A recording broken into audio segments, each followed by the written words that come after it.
तर नमस्कार शेतकरी बांधवांनो, महाराष्ट्रातील लाखो शेतकऱ्यांसाठी आजची बातमी अत्यंत आनंदाची आणि दिलासादायक आहे. अनेक दिवसापासून ज्या अपडेटची सर्वजण आतुरतेने वाट पाहत होते, ती अपडेट मी आज तुमच्यासाठी घेऊन आलेलो आहे. तर ती महत्त्वाची बातमी आणि अपडेट काय आहे, तर चला जाणून घेऊया. तर मित्रांनो, शेतकरी बांधवांनो, महाराष्ट्रातील लाखो शेतकऱ्यांसाठी आजची बातमी अत्यंत आनंदाची आणि दिलासादायक आहे. अनेक दिवसांपासून ज्या अपडेटची सर्वजण आतुरतेने वाट पाहत होते, ती मोठी अपडेट समोर आली आहे. नमो शेतकरी महासन्मान निधी योजनेच्या 9व्या हप्त्याबाबत शासनाने अखेर अधिकृत जी-आर जारी केलेला आहे. शासनाने अधिकृत जी-आर जारी केलेला आहे आणि जी-आर देखील आलेला आहे नमो शेतकरी योजनेच्या 9व्या हप्त्याबद्दल. म्हणजे बांधवांनो, शेतकरी बांधवांनो, महाराष्ट्रातील लाखो शेतकऱ्यांसाठी आजची अत्यंत आनंदाची बातमी आहे. दिलासादायक बातमी आहे. अनेक दिवसांपासून ज्या अपडेटची सर्वजण आतुरतेने वाट पाहत होते, ती मोठी बातमी अखेर आता समोर आली आहे. नमो शेतकरी महासन्मान निधी योजनेच्या 9व्या हप्त्याबाबत शासनाने अखेर अधिकृत जी-आर जारी केलेला आहे.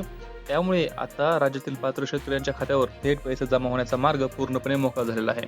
मित्रांनो, मागील काही दिवसापासून सोशल मीडियावरती अफवा पसरवल्या जात होत्या की काही जण सांगत होते की नमो शेतकरी योजना बंद होणार. म्हणजे काही जण काय सांगत होते, नमो शेतकरी योजना बंद होणार. अशा अफवा मागील काही दिवसापासून सोशल मीडियावरती सुरू होत्या की काही जण म्हणत होते नमो शेतकरी योजना बंद होणार, तर काही म्हणत होते की पुढचा हप्ता मिळणार नाही. अनेक युट्यूब चॅनलवर वेगवेगळ्या प्रकारच्या बातम्या दाखवल्या जात होत्या आणि त्यामुळे शेतकऱ्यांमध्ये संभ्रम निर्माण झाला होता. म्हणजे अनेक वेगवेगळ्या युट्यूब चॅनलवरती वेगवेगळ्या प्रकारच्या बातम्या दाखवल्या जात होत्या. त्यामुळे शेतकऱ्यांमध्ये काय होतं, तर एक गैरसमज होता, संभ्रम निर्माण झाला होता. पण आता शासनाच्या अधिकृत निर्णयामुळे या सर्व अफवांना पूर्णविराम मिळाला आहे. म्हणजे शासनाच्या अधिकृत जी-आरमुळे, अधिकृत माहितीमुळे या सर्व अफवांना आता एक पूर्णविराम भेटलेला आहे. कारण शेतकरी मित्रांना कळलेलं आहे की खरं काय खोटं काय ते. त्याचबरोबर महत्वाची बाब म्हणजे शासन निर्णय क्रमांक तुम्ही स्क्रीनवरती पाहू शकता. आहे निर्णय क्रमांक 103542. तब्बल या अंतर्गत तब्बल 1380 कोटींचा, म्हणजे या अंतर्गत 380 नाही 1380 कोटींचा निधी मंजूर करण्यात आलेला आहे. म्हणजे महत्वाची बाब म्हणजे शासन निर्णय क्रमांक 103542 अंतर्गत तब्बल 1380 कोटींचा रुपयांचा निधी मंजूर करण्यात आलेला आहे आणि हा निधी राज्यातील पात्र शेतकऱ्यांच्या खात्यात थेट डीबीटीच्या माध्यमातून जमा केला जाणार आहे. त्यामुळे आता शेतकऱ्यांना कोणत्याही कार्यालयामध्ये फेऱ्या मारण्याची गरज पडणार नाही. म्हणजे आता 1380 कोटी रुपयांचा निधी मंजूर केलेला आहे. त्यामुळे हा निधी राज्यातील पात्र शेतकऱ्यांच्या खात्यावर थेट डीबीटीच्या माध्यमातून जमा केला जाणार आहे. त्यामुळे आता शेतकऱ्यांना कोणत्याही कार्यालयामध्ये फेऱ्या मारण्याची अजिबात गरज नाही.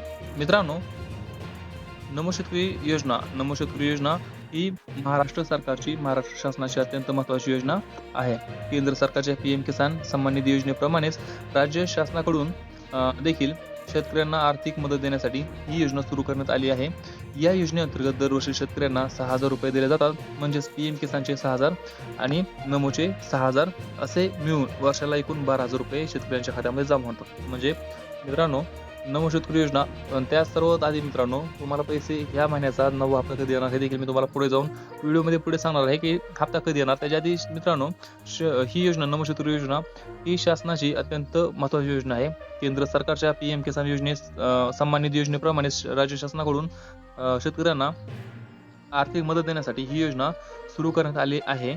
या योजनेअंतर्गत दरवर्षी शेतकऱ्यांना 6,000 रुपये दिले जातात. म्हणजेच PM किसानचे 6,000 आणि नमोचे 6,000 असे एकूण मिळून वर्षाला 12,000 रुपये शेतकऱ्यांच्या खात्यामध्ये जमा होतात.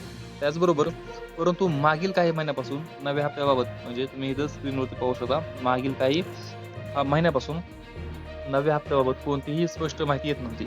म्हणजे मागील काही महिन्यांपासून, काही दिवसापासून, काही महिन्यापासून नव्या हप्त्याबाबत कोणतीही स्पष्ट माहिती येत नव्हती. त्यामुळे अनेक शेतकरी चिंतेमध्ये होते. काही शेतकऱ्यांनी बँक खातं चेक केलं, काहींना CSC सेंटरला जाऊन माहिती घेतली, तर काहींनी कृषी कार्यालयात चौकशी केली. पण आता शासनाने अधिकृतपणे निधी मंजूर केल्यामुळे शेतकऱ्यांना मोठा दिलासा मिळालेला आहे. म्हणजे मागील काही महिन्यापासून 9व्या हप्त्याबद्दल काहीच स्पष्ट माहिती येत नव्हती. त्यामुळे अनेक शेतकरी चिंतेमध्ये होते, काळजीमध्ये होते की पैशाची माहिती काय येत नाही, पैसे कधी येणार आहेत आणि कधी जमा होणार आहेत. काही शेतकऱ्यांनी बँक खातं चेक केलं तरी पैसे नाहीत. काहींनी CS सेंटरला जाऊन माहिती घेतली तरी पण एक दिलासादायक बातमी काय भेटली नसेल माझ्या अंदाजाने. तर काहींनी कृषी कार्यालयामध्ये चौकशी केली. पण आता शासनाने अधिकृतपणे निधी मंजूर केल्यामुळे शेतकऱ्यांना मोठा दिलासा मिळालेला आहे. शेवटी होईना पण दिलासा भेटलेला आहे 9व्या हप्त्याबद्दल. तर मित्रांनो, आता प्रश्न असा आहे की हा पैसा नेमका कोणाला भेटणार आणि हा पैसा नेमका कधी भेटणार. तर मित्रांनो आता प्रश्न असा आहे की हा पैसा नेमका कधी येणार, कधी जमा होणार? तर मिळालेल्या माहितीनुसार येत्या 25 मे 2026 रोजी सकाळी 11:35 खात्यामध्ये पैसे जमा होण्यास सुरुवात होऊ शकते. काही जिल्ह्यामध्ये थोडा उशीर होऊ शकतो, कारण डीबीटी प्रक्रिया टप्प्याटप्प्याने पूर्ण केली जाते. पण बहुतांश पात्र शेतकऱ्याच्या खात्यावर ₹2,000 जमा होण्याची शक्यता आहे. म्हणजे मित्रांनो, तुमच्या सर्वांचा मनातला प्रश्न, सर्वात मोठा प्रश्न म्हणजे आता प्रश्न असा आहे की पैसे नेमके जमा कधी होणार? तर तुम्हाला सांगितल्याप्रमाणे म्हणजे मी मिळालेल्या माहितीनुसार सांगतोय, की मिळालेल्या माहितीनुसार येत्या 25 मे 2026 रोजी सकाळी 11:35 म्हणजे 11:30 पासून तुमच्या खात्यामध्ये पैसे जमा होण्यास सुरुवात होऊ शकते. आणि हे जिल्हावाईज आहे. काही जिल्ह्यामध्ये थोडा उशीर होऊ शकतो, तर काही जिल्ह्यामध्ये पैसे लवकर जमा होऊ शकतात आणि काही जिल्ह्यामध्ये पैसे जमा व्हायची तारीख देखील फिक्स आहे. काही जिल्ह्यामध्ये पैसे आलेले देखील आहेत. त्यामुळे जिल्हा वाईज आहे. जिल्ह्यानुसार, तुमच्या जिल्ह्यानुसार पैसे तुमच्या खात्यामध्ये जमा होणार आहेत. कारण डीबीटी प्रक्रिया टप्प्याटप्प्याने पूर्ण केली जाते. तर पण बहुतांश पात्र शेतकऱ्यांच्या खात्यावरती ₹2,000 जमा होण्याची शक्यता निर्माण झालेली आहे आणि पैसे जमा होणार आहेत ₹2,000 बऱ्याच शेतकऱ्यांच्या खात्यामध्ये. तर आता इथे एक महत्त्वाची गोष्ट समजून घेणे आवश्यक आहे. फक्त नाव यादीमध्ये आलं म्हणजे पैसे मिळतील असं नाही. शासनाने काही अटी आणि नियम अनिवार्य केले आहेत. प्रथमच तुमची ई-के-वाय-सी पूर्ण असणं आवश्यक आहे.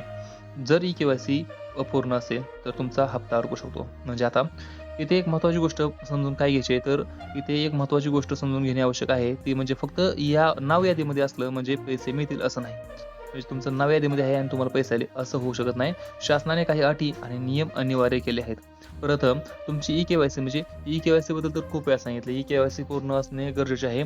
तर ई-के-वाय-सी पूर्ण असणे आवश्यक आहे म्हणजे आहे. आणि जर ई-के-वाय-सी अपूर्ण असेल तर तुमचा हप्ता अडकू शकतो. ई-के-वाय-सी पूर्ण नसेल तर तुमचा हप्ता अडकू शकतो. त्यामुळे ई-के-वाय-सी पूर्ण असणे अत्यंत गरजेचे आहे. त्याचबरोबर आधार कार्ड खात्याशी लिंक असणे देखील अत्यंत महत्त्वाचे आहे. म्हणजे त्याचबरोबर तुमचं आधार कार्ड तुमच्या बँक खात्याशी लिंक असणे अत्यंत आवश्यक आहे.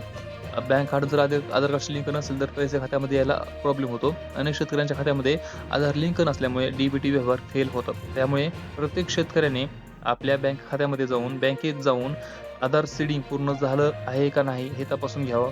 जर आधार सीडिंग पूर्ण नसेल तर पूर्ण करून घ्या. म्हणजे तुमचा आधार कार्ड बँक खात्याशी लिंक करून घ्या, जेणेकरून तुम्हाला पैशांसंदर्भात कोणताही प्रॉब्लेम येणार नाही.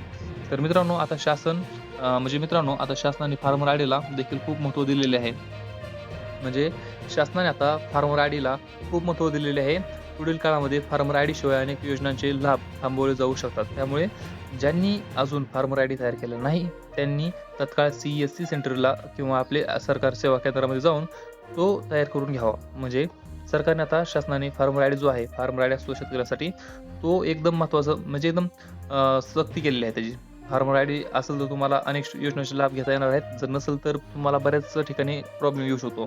त्यामुळे पुढील काळामध्ये फार्मर आयडी शिवाय अनेक योजनांचे लाभ थांबवले जाऊ शकतात. त्यामुळे ज्यांनी अजून फार्मर आयडी तयार केलेला नाही, त्यांनी तत्काळ CSC सेंटरला जाऊन आपले सरकार सेवा केंद्रामध्ये जाऊन तो तयार करून घ्यावा. त्याचबरोबर मोबाईल नंबर देखील शासनाने मोठा बदल केलेला आहे. त्याचबरोबर मोबाईल नंबर बाबत देखील शासनाने मोठा बदल केला आहे. तर तुमच्या स्वतःच्या नावावर असलेला मोबाईल नंबर बँक खात्याशी लिंक असणे आवश्यक आहे. कारण सर्व OTP, डीबीटी अपडेट आणि बँक व्यवहाराची माहिती या नंबरवर पाठवली जाते. म्हणजे मोबाईल नंबर बाबत काय आहे, तर शासनाने मोठा बदल कोणता केला आहे, तर आता तुमच्या स्वतःच्या नावावर असलेला तुमचा मोबाईल नंबर बँक खात्याशी लिंक असणे आवश्यक आहे. कारण सर्व OTP आणि डीबीटी अपडेट आणि बँक व्यवहाराची माहिती बँक खात्याशी जी नंबर लिंक आहे त्या नंबर लिंकवरती जाते. त्यामुळे ते असणं अत्यंत आवश्यक आहे. त्याचबरोबर अनेक शेतकरी दुसऱ्या व्यक्तीचा नंबर वापरतात. पण आता ही पद्धत बंद केली जाऊ शकते. पण काय होतंय, अनेक शेतकरी काय आहेत तर दुसऱ्या व्यक्तीचा मोबाईल नंबर वापरतात. पण आता ही पद्धत बंद केली जाऊ शकते. त्यामुळे स्वतःचा नंबर अपडेट करणं अत्यंत आवश्यक आहे. मित्रांनो, काही शेतकऱ्यांना मागील हप्ता मिळालेला नाही.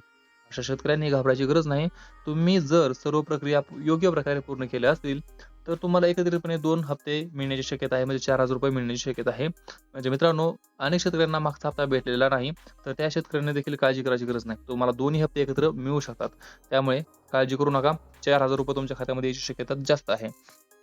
त्याचबरोबर सरकारकडून वारंवार सांगितलं जातं की पात्र शेतकऱ्यांनी आपली सर्व कागदपत्र अपडेट ठेवावीत. म्हणजे सरकारकडून वारंवार सांगितलं जातं की पात्र शेतकऱ्यांनी आपली सर्व कागदपत्रे अपडेट ठेवावीत आणि कारण भविष्यातील सर्व योजना आता डिजिटल पद्धतीने जोडल्या जात आहेत. म्हणजे सरकारकडून वारंवार सांगितलं जातंय, की तुम्ही म्हणजे जे पात्र शेतकरी आहेत त्यांनी आपली सर्व कागदपत्रे अपडेट करावीत, अपडेट ठेवावीत. कारण भविष्यातील सर्व योजना आता डिजिटल पद्धतीने जोडल्या जात आहेत. त्यामुळे तुम्ही पात्र शेतकऱ्यांनी सर्व तुमची कागदपत्रे अपडेट ठेवा. कारण आता सर्व योजना डिजिटल पद्धतीने जोडल्या जात आहेत. त्याचबरोबर मित्रांनो, शेतकरी बांधवांनो, अशी ही बातमी तुम्हाला महत्त्वाची वाटली असेल, तर व्हिडिओला एक लाईक करा आणि आपल्या चॅनलला सबस्क्राईब करायला विसरू नका. आणि अशा सरकारी योजना, अनुदान, पीएम किसान योजना, कर्जमाफी आणि शेतीविषयक महत्त्वाच्या अपडेटसाठी आमच्यासोबत जोडलेले राहा. आपण भेटू पुढच्या व्हिडिओमध्ये. तोपर्यंत जय हिंद, जय महाराष्ट्र.